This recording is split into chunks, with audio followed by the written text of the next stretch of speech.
दोस्तों जीडीपी, आपने इस वर्ड को कभी न कभी ज़रूर अपने दोस्तों से या अपनी फैमिली वालों से या कभी कभी अपने टीचर से या कुछ नहीं तो आपने न्यूज़ चैनलों में इस वर्ड को ज़रूर सुना होगा। और सुनने के बाद आपके मन में ये ज़रूर सवाल आया होगा कि आखिर ये जीडीपी क्या है। क्योंकि जब भी हमारे देश में अमीरी गरीबी की बात होती है तो हमारे देश की जीडीपी को ही देखा जाता है कि हमारे देश की जीडीपी घट रही है या बढ़ रही है। आखिर ये जीडीपी क्या होती है दोस्तों, आज के इस वीडियो में हम आपसे डिस्कस करने वाले हैं। क्योंकि आप में से बहुत से लोग ऐसे होंगे जिनको ये पता होगा कि जीडीपी क्या है, लेकिन आप में से ही बहुत से लोग ऐसे भी होंगे जिनको ये बिल्कुल भी पता नहीं होगा कि आखिर ये जीडीपी किस चीज़ का नाम है और ये हमारे देश की अर्थव्यवस्था को, हमारे देश की जो इकोनॉमी है उसको कैसे रिप्रेजेंट करता है। आज के इस वीडियो में दोस्तों हम आपसे डिस्कस करने वाले हैं। आज के इस वीडियो को देखने के बाद आपके मन में जो भी जीडीपी को लेकर जो भी डाउट है, आज के इस वीडियो में सब कुछ क्लियर होने वाला है। दोस्तों वीडियो को एंड तक देखिए और अगर आप ऐसे ही इंफॉर्मेटिव और इंटरेस्टिंग वीडियोस को देखना चाहते हैं तो आप हमारे यूट्यूब चैनल को सब्सक्राइब कर लीजिए, वीडियो को लाइक कर दीजिए, शेयर कर दीजिए। तो चलिए दोस्तों वीडियो को शुरू करते हैं। दोस्तों जीडीपी की चर्चा आप साल में एक बार ज़रूर सुनते होंगे, चाहे आप न्यूज़पेपर ले लें या फिर आप अगर न्यूज़ चैनल भी देखते हैं तो साल में आप उस पर एक बार चर्चा होते हुए ज़रूर देखेंगे।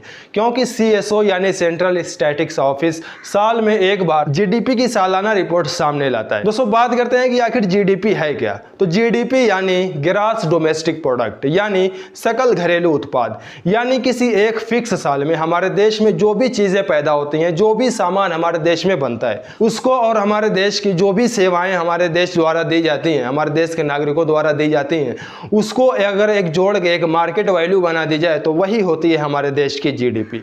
जीडीपी में सिर्फ हमारे जो घरेलू उत्पाद होते हैं उन्हीं को शामिल किया जाता है। जैसे अगर कोई चीज़ हमारे देश में बनी है तो उसी को ही शामिल किया जाएगा। जैसे मान लीजिए कोई चीज़ हमारे देश में बनी है और वो चीज़ हमारे देश में ही बिकती है, या फिर अगर मान लीजिए किसी और देश में भी बिकती है लेकिन बनी हमारे देश की है तो उसको हमारे देश की जीडीपी में शामिल किया जाएगा। लेकिन अगर यही चीज़ मान लीजिए कोई देश से हम लोग एक्सपोर्ट करते हैं तो उस देश से अगर कोई चीज़ सामान हमारे देश में आता है तो उसको हमारे जीडीपी में शामिल नहीं किया जाता, क्योंकि इसमें सिर्फ हमारे जो घरेलू उत्पाद होते हैं यानी जो डोमेस्टिक प्रोडक्ट होते हैं सिर्फ उन्हीं को शामिल किया जाता है। इसको आप एक एग्जाम्पल से और भी अच्छे से समझ सकते हैं। जैसे मान लीजिए कोई एक स्टूडेंट होता है और वो स्टूडेंट साल भर मेहनत करके किसी एक स्कूल या कॉलेज में साल भर जब वो मेहनत करता है तो उसके पास एक रिजल्ट के फॉर्म में एक उसके पास मार्कशीट आती है।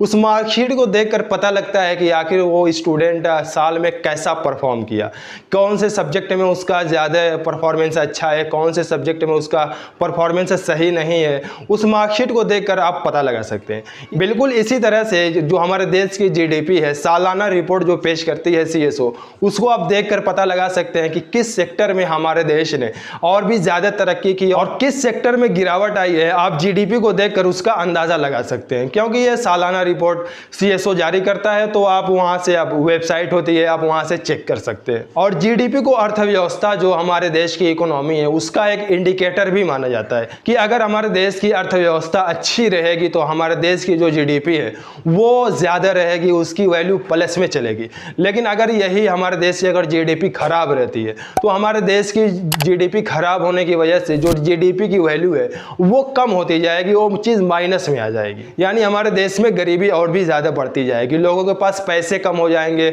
और जो नौकरियां हैं वो भी कम होने लगेंगी, या फिर जिनके पास नौकरियां हैं भी उनकी भी नौकरियां छिनने लगेंगी। हमारे देश में जीडीपी का आकलन साल में 4 बार होता है, यानी हर 3 महीने के अंदर हमारे देश में जीडीपी का आकलन होता है और उसकी सालाना रिपोर्ट सीएसओ द्वारा यानी सेंट्रल स्टैटिस्टिक्स ऑफिस द्वारा उसकी सालाना रिपोर्ट जारी की जाती है। दोस्तों अब बात करते हैं कि आखिर इस जीडीपी को कैसे कैलकुलेट किया जाता है, उसका आकलन कैसे किया जाता है। दोस्तों जीडीपी को मापा कैसे जाता है, इसको अगर आप एक सिंपल सी भाषा में समझे तो मान लीजिए किसी एक देश में किसी एक फिक्स साल में, किसी एक साल में अगर वहां पर मान लीजिए जो टोटल चीज़ जो पैदा होती है वो मान लीजिए 100 किलोग्राम है। मान लीजिए वो चीज़ आम है कि किसी देश में किसी एक फिक्स साल में 100 किलो आम पैदा होता है और उस आम की प्रति किलो जो उसकी वैल्यू है वो है 20 रुपये, यानी कि 20 रुपये में 1 किलो आम मिलता है। तो जो 100 किलो आम की वैल्यू हो जाएगी वो हो जाएगी 20 × 100 यानी 2000 रुपीज, यानी उस देश की जो जीडीपी की वैल्यू है वो हो जाएगी 2000 रुपए। और अगर आप उसमें उस देश की जो जनसंख्या है उससे अगर आप डिवाइड कर देंगे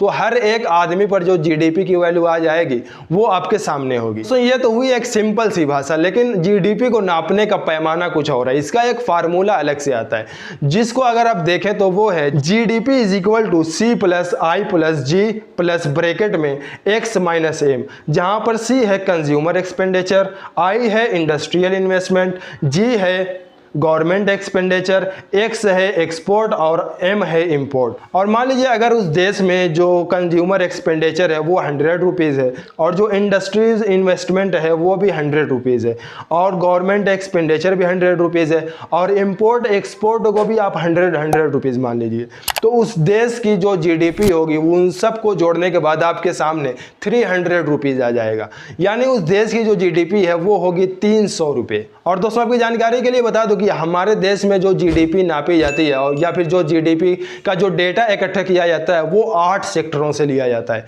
जो टोटल 8 सेक्टर हैं जिसमें agriculture, manufacturing, electricity, gas supply, mining, quarrying, वानिकी और मत्स्य, होटल, कंस्ट्रक्शन, ट्रेड और कम्युनिकेशन, फाइनेंसिंग, रियल इस्टेट और इंश्योरेंस, बिजनेस, सर्विसेज और कम्युनिटी, सोशल एंड सार्वजनिक सेवाएं भी इसमें शामिल हैं। इन 8 सेक्टर से हमारे देश की जीडीपी नापने के लिए डेटा को इकट्ठा किया जाता है, तब जाकर हमारे देश की जीडीपी की एक वैल्यू आती है। दोस्तों बात करते हैं कि आखिर इस जीडीपी का हर एक जो इंडिविजुअल आदमी है हमारे देश का, जो हर एक नागरिक है, उस पर क्या असर पड़ता है, क्या उसके लिए ये जरूरी है या नहीं। तो दोस्तों आपकी जानकारी के लिए बता दूं कि देश की जीडीपी का बहाल होना बहुत ही ज्यादा जरूरी है, क्योंकि अगर मान लीजिए हमारे देश की जीडीपी घटती जा रही है या फिर माइनस में है तो उस देश में जो गरीबी है उसकी और भी संख्या बढ़ती जाएगी। हमारे देश में गरीबी और भी ज्यादा अपने चरम पर पहुंच जाएगी और जो सरकारी नौकरियां हैं वो भी खत्म होती जाएंगी या फिर जिनके पास हैं उनकी भी चली जाएंगी